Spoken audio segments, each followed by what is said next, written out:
Welcome to Keto Life Support, where we make your keto life sustainable, fun, and low stress. I'm Kim Howerton, and I'll be coming to you weekly with some of my keto besties to bring you the practical, real-world keto advice that you need. Quick disclaimer, I am not a doctor, and even if we do have a doctor in the house from time to time, he or she is not your doctor, and nothing we say on this show should be taken as medical advice. Always check in with a trusted medical professional about your own personal medical concerns. Hello, and welcome to Keto Life Support. This is episode number 147.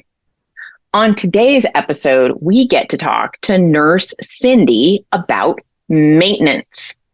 Yes, this is part of my maintenance series where I talk to people who have lost weight and kept it off and are also either coaches or speakers in the world of low carb to talk about their ongoing experience on a ketogenic diet or off of a ketogenic diet, but how they've managed to maintain their weight loss, maintain their sanity, and maybe give you some good pointers for your future. So let's dive in and listen to my talk with Nurse Cindy. I also want to thank everybody for giving me an opportunity to speak to some of my very favorite people in the world. And so that's super fun. And I want to say, through the course of this series, I think you'll learn that we all have kind of different approaches to maintenance, but we all can learn from each other and pick and choose the pieces that make sense and work for us and speak to us and leave the rest. All right, enjoy.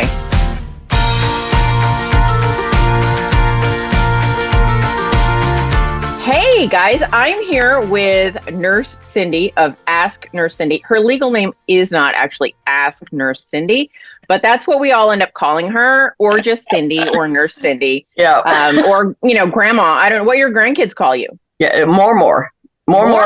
Yes, more is Swedish for maternal grandmother. So more. And if I was the grandfather, I'd be more far if I was the maternal. So there's far, there's far more, there's more, and there's more far. More than you wanted to know. More. All right, but you're more. All right, nice. Good to know. So I don't know if anybody will actually call you that, at the next convention, but it's a useful moniker to know. My parents are Amma and Abba, but they actually are related to other countries' terms for actually dad and grandma. Yeah. But they literally happened because my first niece couldn't say grandma. That's just how grandma and grandpa came out of her mouth when she was teeny, and they just that was it. They've stuck. Not that we're talking about grandchildren today. We're talking about weight loss maintenance. Yes. So Nurse Cindy, for those of people that don't know your story, can you give kind of the backstory about your personal journey? Sure. I have always been, my earliest memory is being the largest child in whatever group I was in. So I never had a normal sized childhood, preteen, teenage, high school, nursing school. I was always the heaviest. I think if you've always got something like that and you don't know any different and you've always struggled with, I think I joined Weight Watchers for the first time when I was 16 and I'm 66 today. So no, I'll be 6. Am I 66? I'll be 66 in April. I'm 65. Okay. Don't want to lie. So I had no point of reference. And I literally had tried everything. My highest weight was 305 pounds. I had lost down. And this is very good that we're trying to talk about maintenance because I think we all have a history of losing the weight. Sure. At least some level of weight, right? At some point. At some point, I never got down to the point I am now, but I would lose 20, 30, 50, 60 pounds. And then because it wasn't a lifestyle, I did not maintain. So maintain is if I had a penny for every time I'd yo-yoed up and down, I'd probably be fully funded my 401k and retired. But I never could find that thing that wasn't just too hard over time.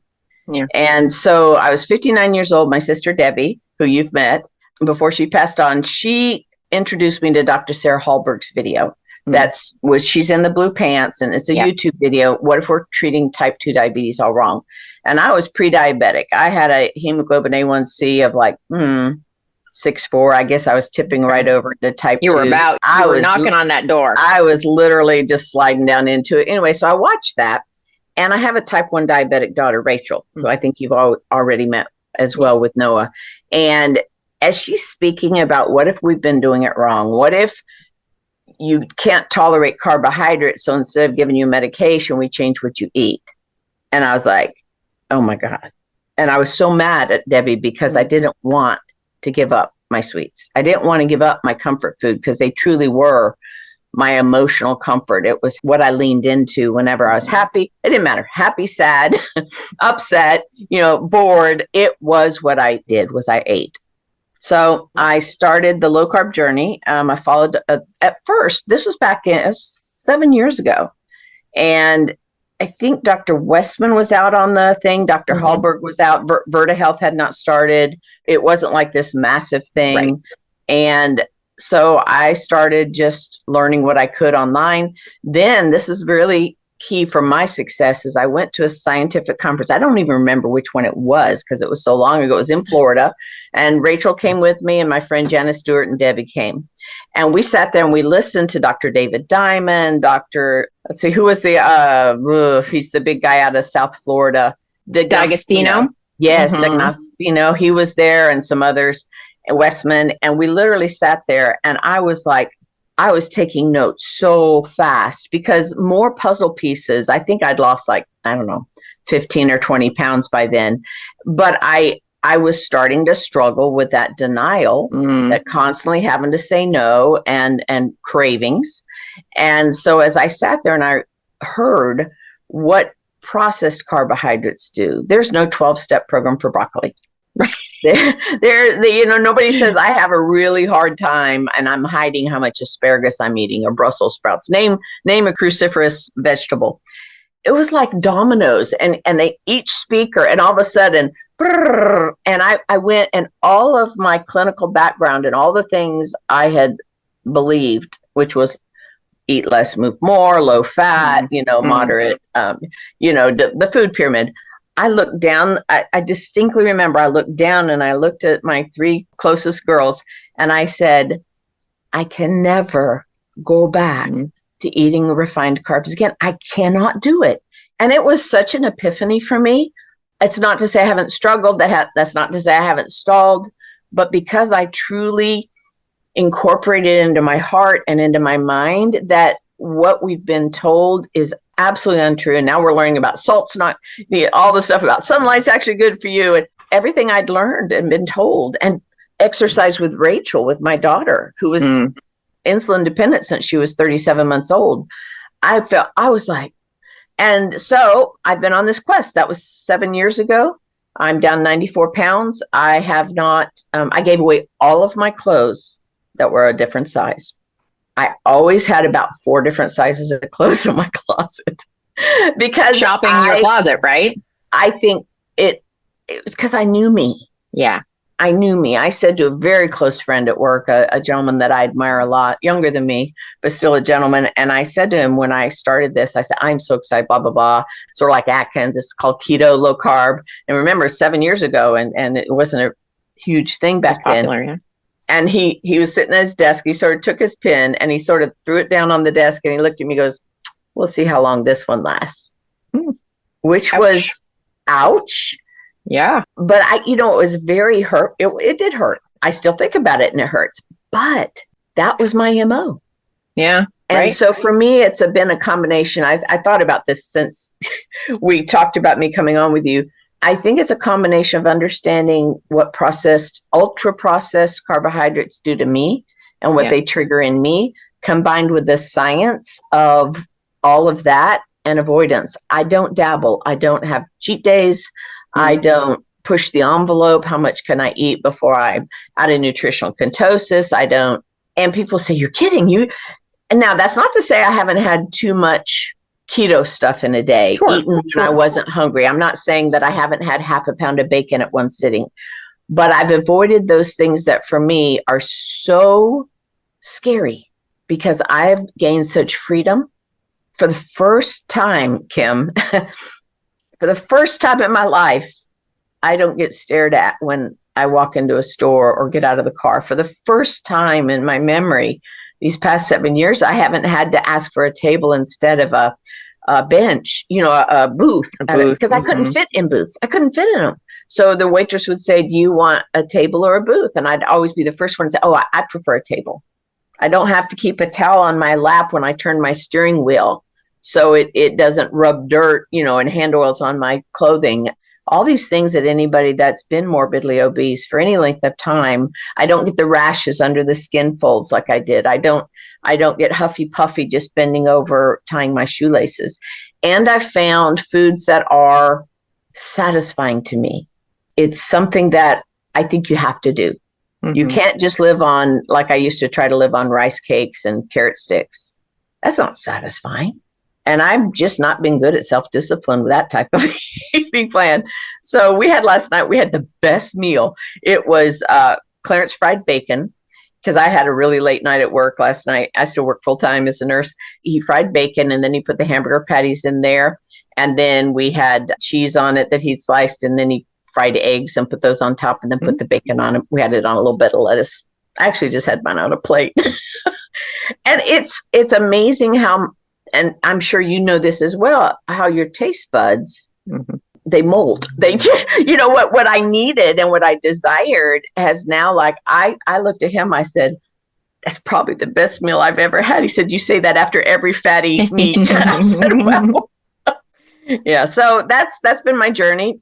And I didn't mean to talk so long. I'm sure that's what we're here for. People want to hear from us. Tell me, when you were losing the weight and even now, is there a difference? Like when you were losing the weight versus now, has there been any shift in the types of foods you choose?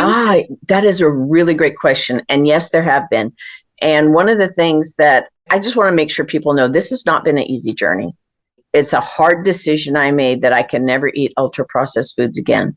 And that's one of the things food addiction specialists talk about, or any addiction specialist, that single decision. And once you make that, I won't drink alcohol anymore. I won't eat ultra processed carbs anymore. I won't, buy things on my credit, whatever it is. It has made it something that I don't have to worry about. Well, am I going to cheat at this event, or what am I going to do? You have a firm line. I have a firm line. So, yeah. But that doesn't mean my eating habits haven't changed. Part of that is the evolution of my taste buds. Part of that is, at first, it was such a massive change to drop the ultra processed carbs that I went heavy into the keto treats. Now, back 7 years ago, there weren't hardly any things. You could buy Atkins bars, right? But there really wasn't anything. So you had to make them yourself. Yep, you had to. And I did. And I made a lot of stuff. And a lot of fat bombs, a lot of, you name it, almond biscuit type things. But what's interesting is, as I learned more about the taste of sweets and how it can trigger cravings, I put that aside and I said, well, that's nice. But as I would get up in the morning, first, food slowly stopped being my idol. It became fuel. Yeah. And I don't think I've ever fantasized about, what gas station should I go to? Should I go to this one? Can I go to 3 gas stations today? Because gas is just fuel, right? I might look for the least expensive one or something that's convenient. But food to me was not fuel. Food was emotional solace. It was release of tension.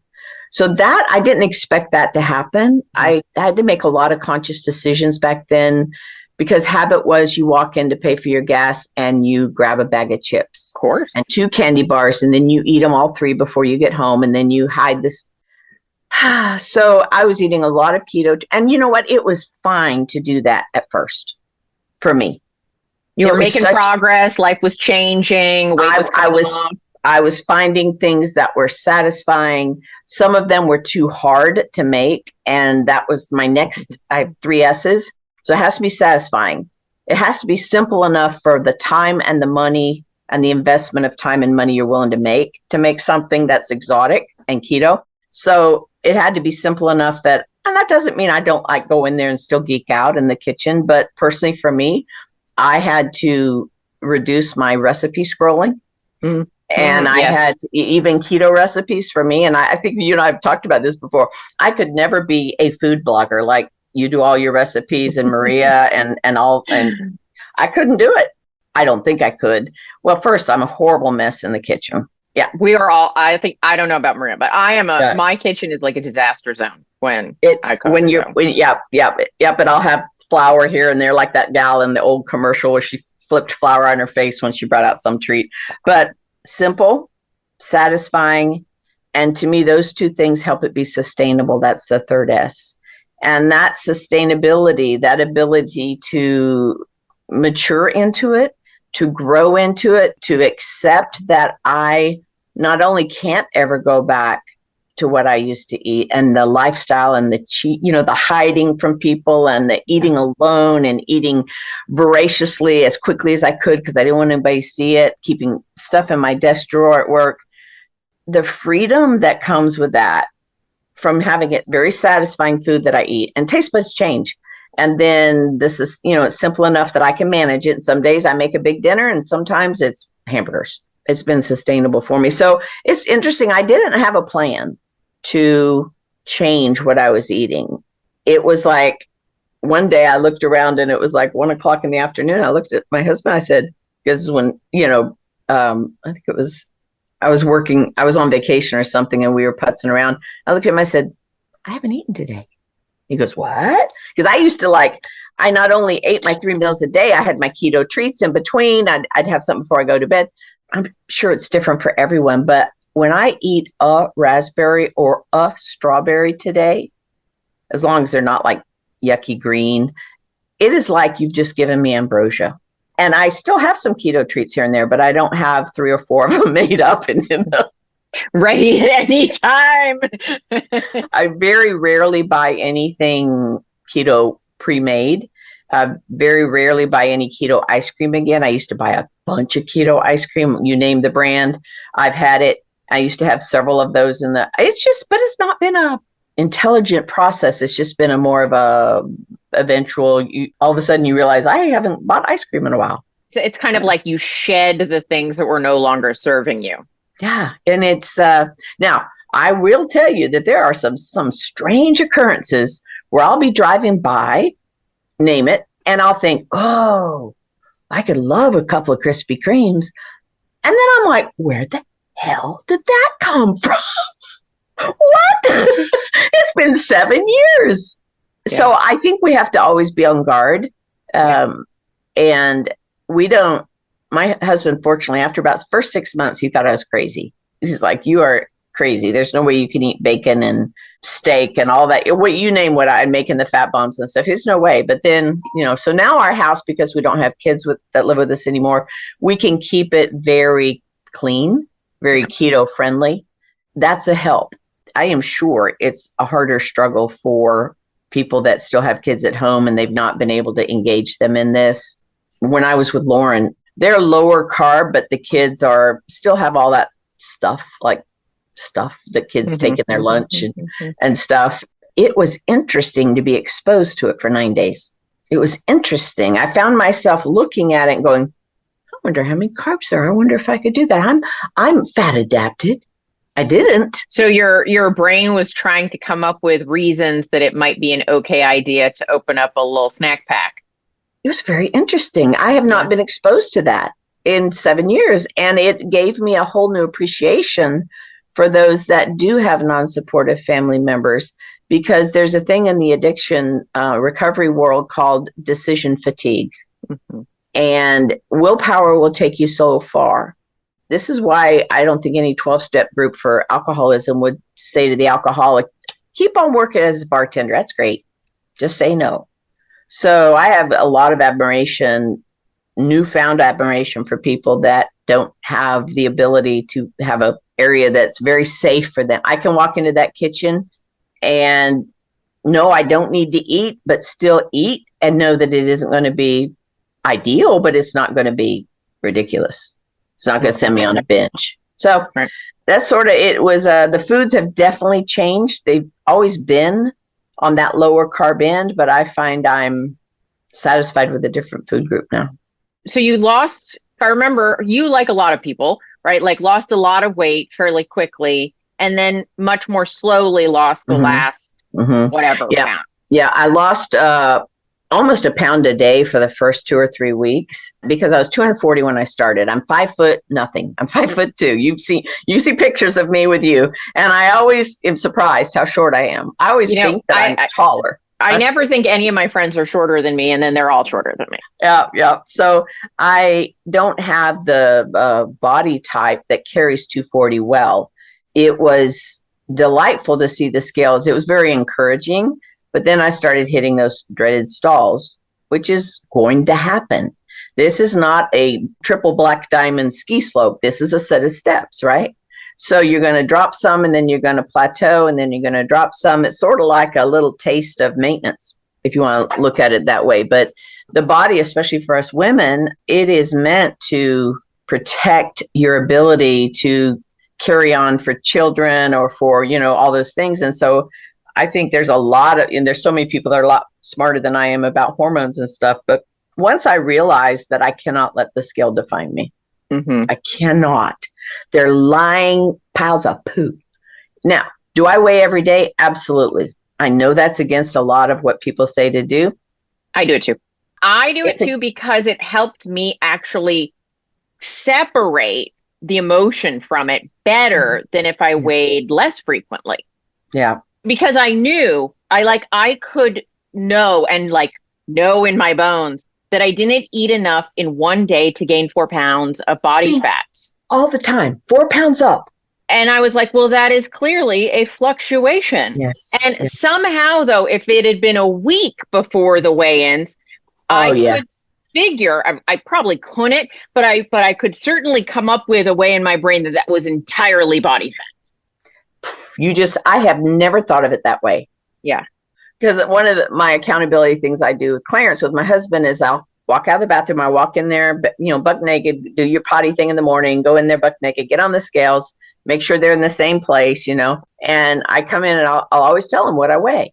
And it's not because he cares. He's so proud of me, but because I just need to say it. It's just something that we've gotten that habit of, and it just helps me.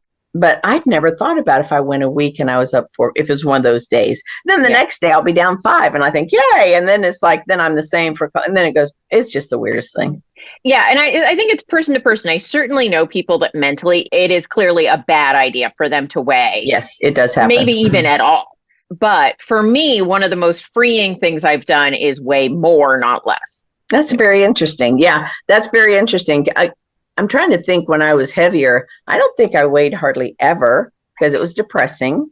Oh, that's another good insight. And when I would get on, it was invariably up, but it wasn't up and down. And I was gaining on average about a pound a month, which doesn't sound like a whole lot, but that's 12 pounds in a year. And in 5 years, there's 60 pounds. Mm-hmm. Yeah, it adds up so quick. Yeah, it's nutty. But okay. So did you ever track on your journey or regularly? At first I did. Absolutely. Yeah. I don't think there was an app back then. So it was the old fashioned pen and paper type of thing. I never got to the point that I weighed food back then. Okay. And there was an interim when I've told you this before about when I worked with Robert Sykes because I'd started eating too little.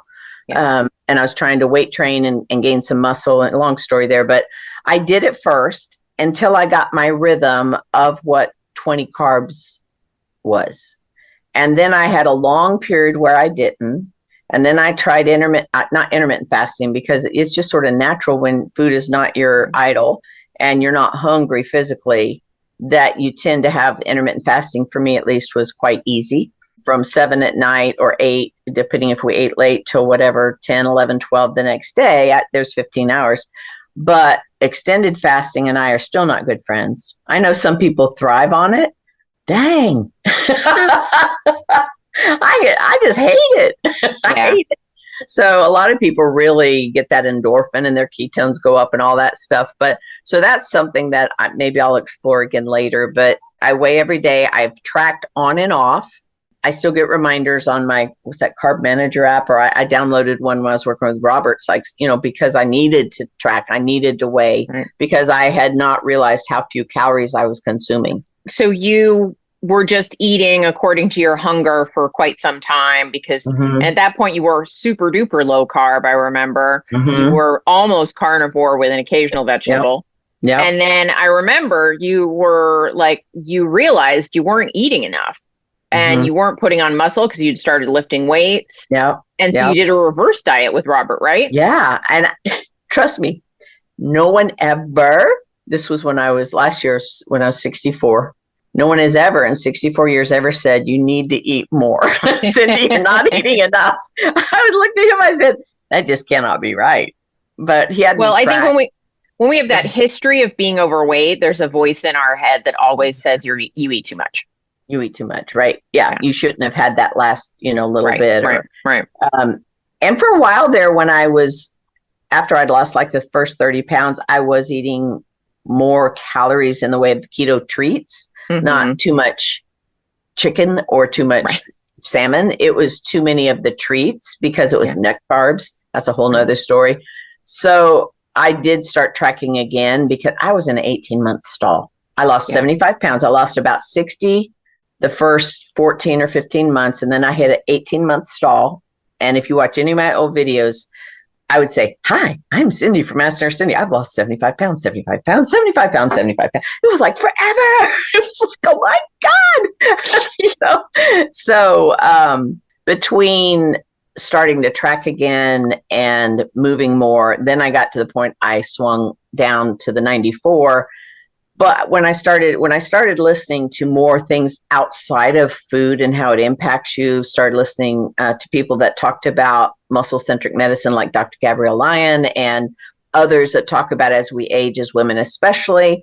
And I started working out, but I wasn't feeling energetic and I was exhausted. So that's when I talked to Robert. And he I tracked for the first time in a long time, was very surprised.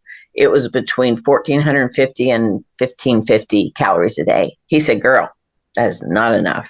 So went on a reverse diet, and that was about a year ago. I probably need to track again because I think I've sort of trended down back into the bad habits of not eating intentionally, eating when I'm hungry. But for me, that can be a slippery slope to eating disorders or disordered eating, whatever they call it these days, can swing from one crazy thing to another, apparently. So I just have to be sure I get in enough protein. It's so easy I made 4 eggs the other day, first time in a long time, and I've made 4. And he looked at me and he looked up and he says, oh, do we have to start buying more eggs again? So he said, eggs have gotten expensive. I said, so is diabetes. So Yeah.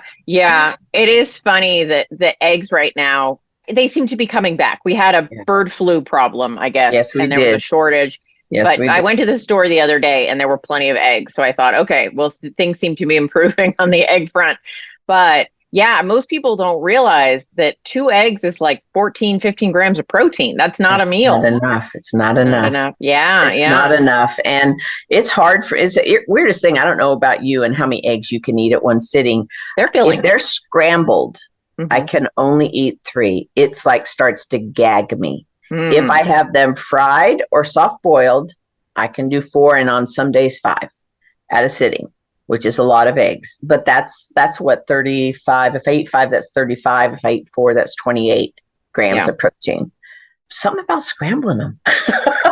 Well, yeah, I mean, I've heard this, and it's totally true. Like I think we all have different things. Like you can't, how many hard boiled versus how many poached versus how many, it's different. But so I solved that. I mean, I know it's sort of a blasphemy to many ketoers is I actually buy turkey bacon now, not because I'm afraid of the fat of bacon, but because turkey bacon is almost all protein.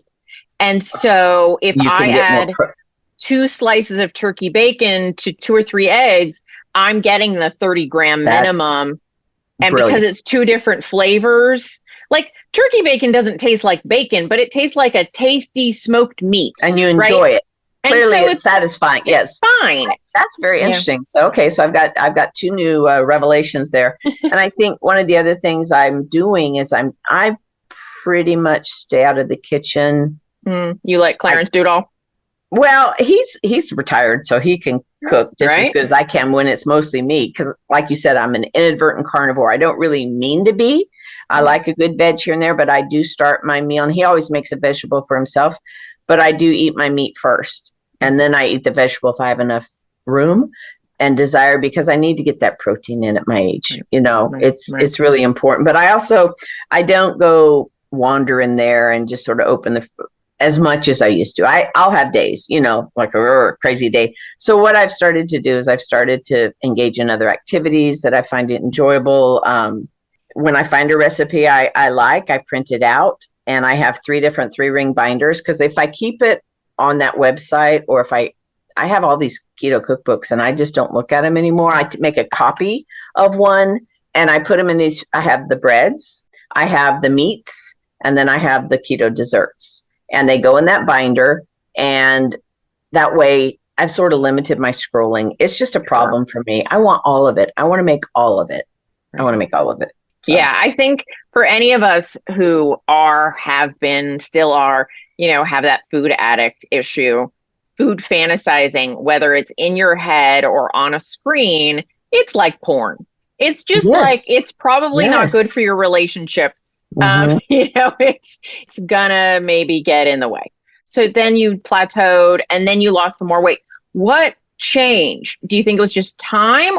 Did you do anything differently? Yes, I did. And it wasn't my choice. COVID hit, and I went from being on the road 22 to 24 days a month after month, year after year. Because if you way back in my earlier videos, there's one that I'm in Indianapolis, Indiana, and I'd say, look, here's an Indianapolis 500 car. I'd be in wherever, you name it. And I would. So you were traveling almost every day. Almost every day. I would sometimes be in 4 different states in 1 week speaking on the products that the company I work for has. I'm in nurse education about wound care now. And I think there were numerous things. I would travel with my Duke sausages, maybe some little string cheese sticks, but my circadian rhythm was all messed up. I wasn't getting many hours of sleep. I was constantly up in 30,000 feet. It was hard to hydrate, because if there was turbulence, you couldn't get up and go to the bathroom. It was just a constant stressor. So I think getting better sleep, being able to control what I ate and when I ate with much more relaxation, and then not being jet lagged and all those things. And I could actually, go figure, start working out. I would pack my workout clothes, but by the time I got up at 4 a.m. to get to the airport for my 6 a.m. flight, to fly to, drive to the place, to speak at the dinner, to get back to another hotel, I would unpack the same dang workout clothes. Right. It makes total sense. I think being gentle, nothing food-wise changed other than I could make my own food, which you don't have to deal with the vegetable oils that you almost, in some ways, can't control their use of, depending on what type of rush you're in, or where you have, what your food choices are.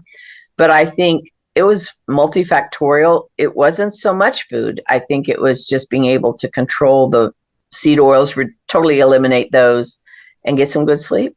Yeah, I think that makes huge sense that, when people think it's all about the food, but it really isn't. It really isn't. I didn't realize it wasn't all about the food. Those 18 months I was at 75 pounds. Yeah. And I'd really started in this, because this was how long ago did they shut everything down? 3 years ago now?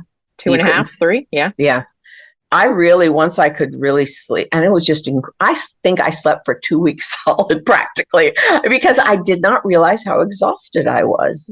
Cortisol was lower because I wasn't worried about getting through security in time to make my flight. It's been wonderful. That's amazing. Yeah. And so since then, since you've been maintaining, you touched on this. So extended fasting has not been a huge part of your journey. Yeah. Got it. True confession. Well, I mean, it's not required. So, but I'm kind of like, what do people tend to want to know of people that have had weight loss success? And the next question is, did you have loose skin? I still have loose skin. Okay. I meant, have you experienced the loose skin phenomenon? Yes. Yes, I have. Did I address some of it surgically? Absolutely, positively, yes. Because I live a frugal lifestyle. So my arms were hanging down literally like here. And so I had those done, and I had the girls taken care of. It's very common that a the lot girls of are people, happy. Yeah. We talked about it for several years. We really did talk about it. And I didn't think, because, I've heard that it'll change 1%. I don't know what people say about it, but for me, it did not, because I had never had normal size skin. Mm-hmm. I was like a stretched out elastic band that was 65 years old. Mm-hmm. And so I was waffling over having some surgery done, but it's a big step, and it's expensive. And I was at the water park with my grandson, and he was 7 at the time. I think he's 10 now. And he goes, more, go like this. And so I went like this, because we're out in the water, and you know how you sort of throw them around and stuff. And he walks up and he sort of hits the bottom of my arm, and it's going bloop, bloop, bloop. And he goes, this is very strange. So I went home and I told Clarence, I said, all right, and because I work in wound care, I work with a lot of plastic surgeons. Oh, yeah. That do reconstructive plastic surgery for somebody that has wounds or trauma, but also do the aesthetic. And so there was a gal I trusted, and I took the plunge. I'm so thankful. Will I have anything else done? Probably not. Yeah. Probably not. I think it's very individual what part of our body the loose skin bothers us about. Mm-hmm. It's very interesting to me. But arms are a big one for so many of us. Yeah. They don't, but I see some people who've lost 200 pounds. I know. Now, I don't see a lot of women over 40 who don't end up with loose abdominal skin. That seems to be a thing, but it might not be of a level that bothers someone. But I've seen a few people who've lost like 200 pounds and they don't have the big hanging arm. And it's just wrong. But it's the minority, I would say. I think it's when I would sit with my elbow on like if I was writing, the back of my skin would rest on so it was, and because of just the sheer volume, and there was some fat still in there as well, not as much, but I couldn't fit my arm in jackets that fit my torso. Right. It was just so much volume. So it was a very personal decision. I know a lot of people are probably shocked and they won't follow me anymore, and that's okay, because I'm a happy girl. Those people can go. Yeah. It was just something that when he said, this is very strange, I thought, I'm very frugal. I had a savings account that I'd started, just to try to put stuff in it for my wish if I ever did decide. And yeah, for me, it was a great decision. But the rest, my legs. But guess what? I'm sassy. I'm vital. I'm vigorous. I am enjoying life to the utmost. But loose skin compared to having arthritis and hypertension and, oh, good Lord, that's what those Spanx are for, right? Right. Yeah. There's no comparison. I would much rather have loose skin than filled skin. Oh, without a doubt. And I think there's those genetics of the people you talked about that have lost 200 pounds.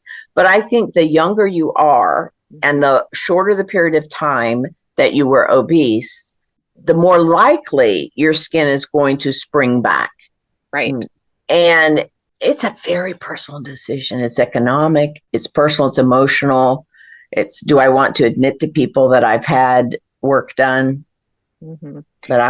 There's so much that goes into it. I just think it's an important thing to discuss because it's a question people have about maintenance. Yeah. And it's one of those things. I've seen a couple of people online, like Laura Spath and a few others, who recently had tummy tucks, had the skin removed from their abdomen. And gosh, they look different. And they're like, I didn't lose any more weight. And it's just so interesting.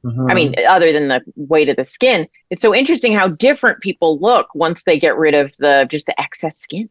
Yeah, it can be quite an incredible thing. But like you said, I thought for a long, long time before I had it done. And it probably at my age would not have been something I ever even did if money had been tighter, if we weren't so frugal, or if I hadn't gotten tired of having to buy jackets and clothes that were bigger just so my arm, and I never, ever, ever wore short sleeves or tank tops, ever. I feel as though you need a therapy session right now about it. If you any remaining guilt you have over the money or the whatever, let it go. let it go. Let it go. You deserve I deserve to be to not wave twice if you don't want to. And, you know? And I think that's part of the whole deal about that commitment, because you can have liposuction, tummy tucks, this, that, or the other. But if you go back to what you previously, your body will just find somewhere else to put it. Right. Yeah. I've heard these cases, not so much the tummy tuck. If they just tighten the skin, it can grow back. But if you have any liposuction done anywhere, they actually suck out the fat cells. So you can't grow fat there anymore. But I heard about this woman who got liposuction on her abdomen and regained the weight, and her back got fat. She had like a shell of fat. And I was like, that is horrifying. Yeah. And liposuction, I'm not talking about like a little liposuction to finish off the whatever, but like if you suck out a lot of fat in the area, it makes you metabolically less healthy. Yes. Because now you've lost your buffer against becoming diabetic instantaneously. Right. No, there's so much wrong with having massive weight reduction or fat reduction surgically. Yeah. Because of all those things. Because I had a friend many years ago who had, I think, a large amount, like a very large amount of thick, and that was her choice. But when she gained some weight back, it all went to her arms. Mm-hmm. So it's got to go somewhere else. Yeah. But I think staying busy with things that aren't related to food for me has worked. 2 years ago, my husband asked me what I wanted for my birthday. And I said, I want my own lawnmower and trimmer, because we had somebody doing our lawn. He goes, you're kidding me. No jewelry. I said, I want my own lawnmower that I don't have to pull. I want an electric one that has a battery, and I want my own weed whacker. And I do my own lawn now. And I have the best time. That's good exercise. Yeah, because I don't use the, it's got the thing, but I just push it. It's got the clutch that it'll self-power, but I just push it. And I have the best old time. I put a podcast, I'm listening to music or a podcast, and I'm out. And it's purposeful exercise. I'm accomplishing something. Whereas just being on the stair stepper can get a little boring, I mean, so many of us just eat out of boredom or being so sedentary. And, I think when you're heavy, you can't. I mean, you could, but it's just hard to be physical. Impossible. It's hard. It's just you're sweaty and you feel gross. And just the other day, I even thought I really need to pay more attention. I was walking somewhere, and it just suddenly hit me that nothing hurt. Great. I have my days where my back hurts or my aches and pain days, whatever, or I slept wrong. But literally the feeling of my body didn't hurt. My stomach, just the physical weight of my stomach used to just hurt. Yes. Yeah. It was dragging, right? It was pulling down. Yeah. And I was like, I don't think I think about it enough, right? You just get used to things. But to remember, to walk around without feeling like you were carrying a weighted sack in your abdomen is very different. When I went out to Idaho for, after Christmas and spent the time with Lauren, I took 2 suitcases because I had all this stuff I was taking out, either things that they couldn't fit when they moved out there or Christmas presents and stuff. And they were both 47 pounds. One was 47, one was 48.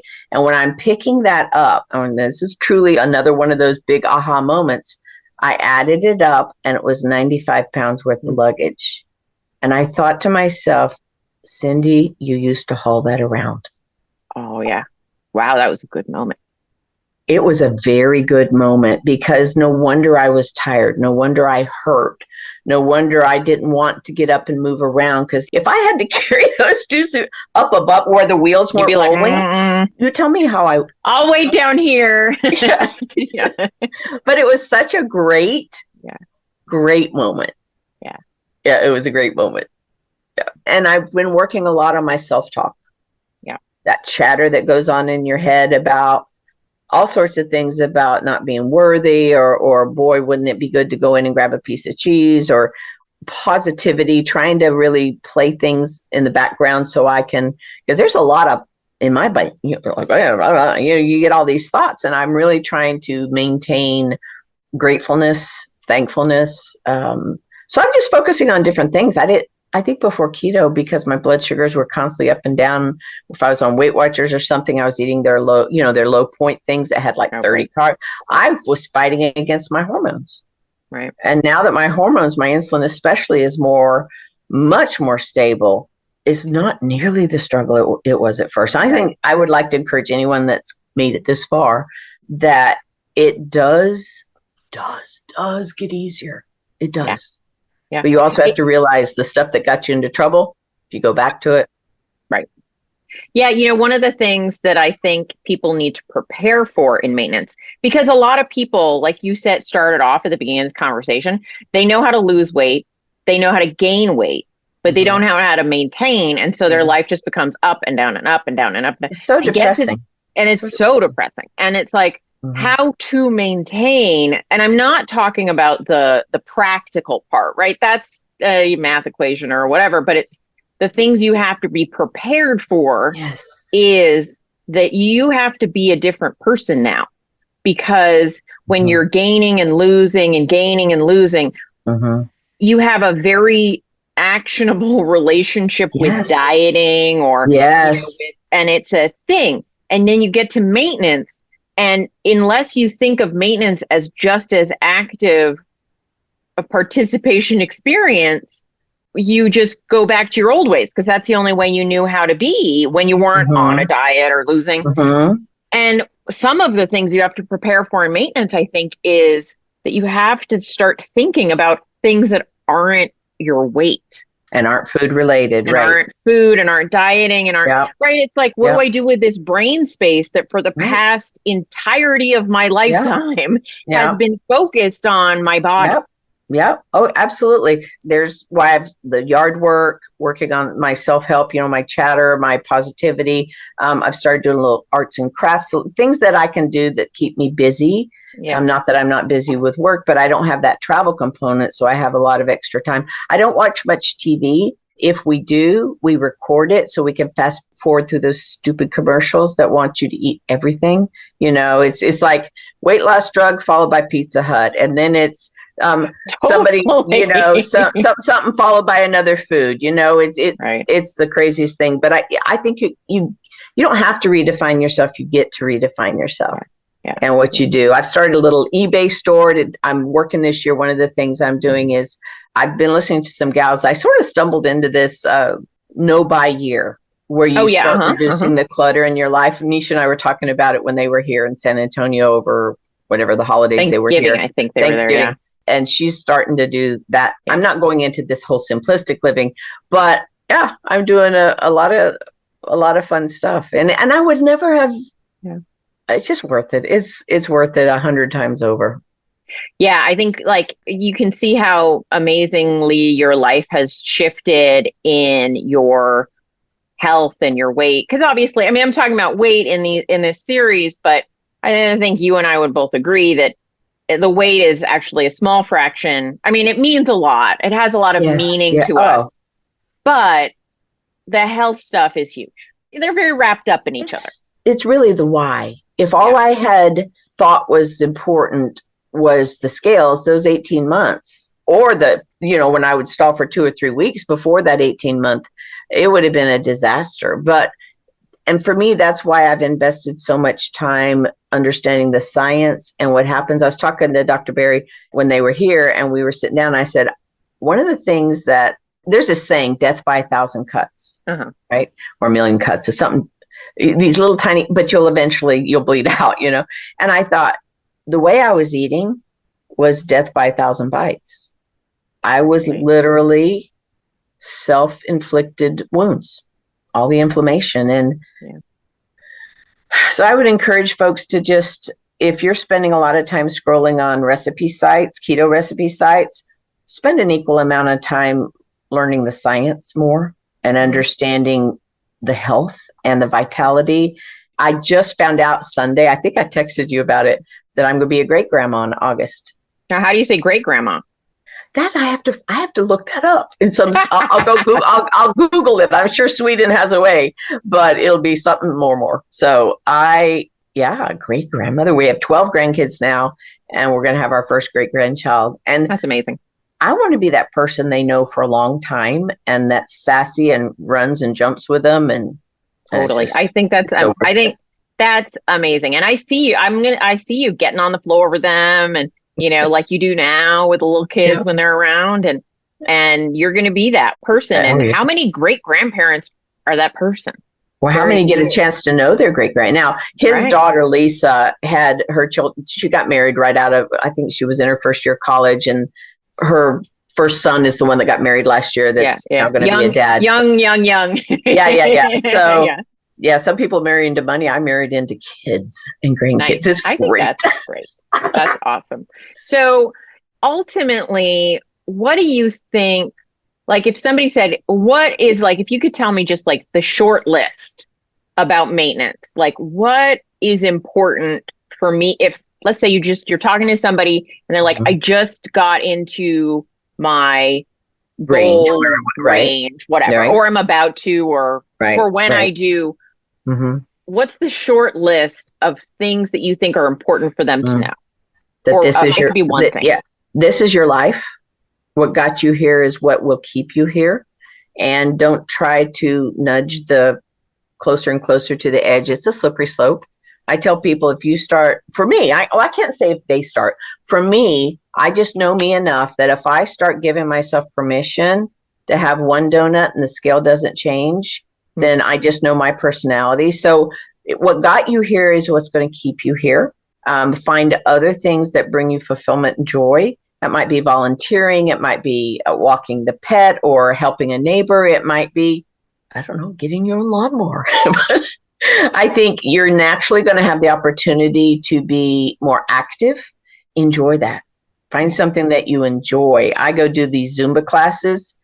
I am horrible. They're turning this way. I'm turning that way. They all laugh at me. I'm like, yay!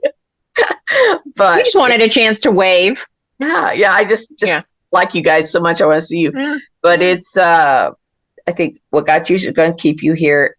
Celebrate with a non-food, find things that bring joy and happiness to you.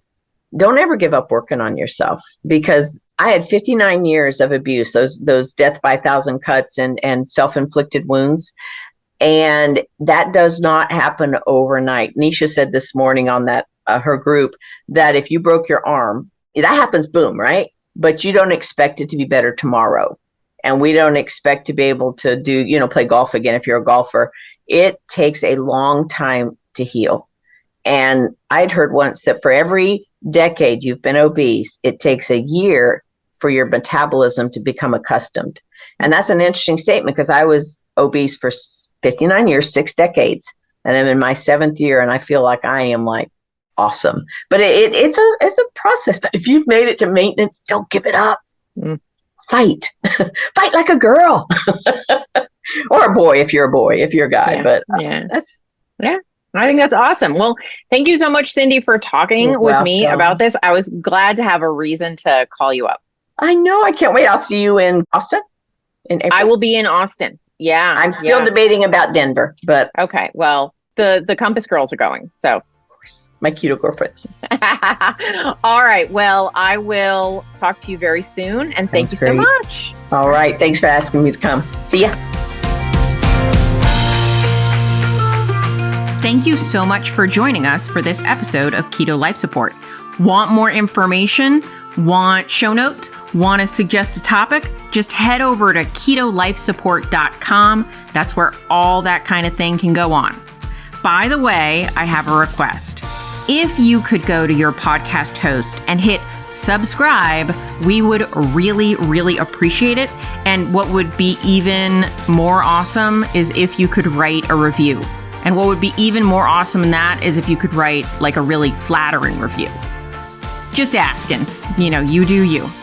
All right. So thanks so much for joining us. I'm thrilled that you're part of the Keto fam.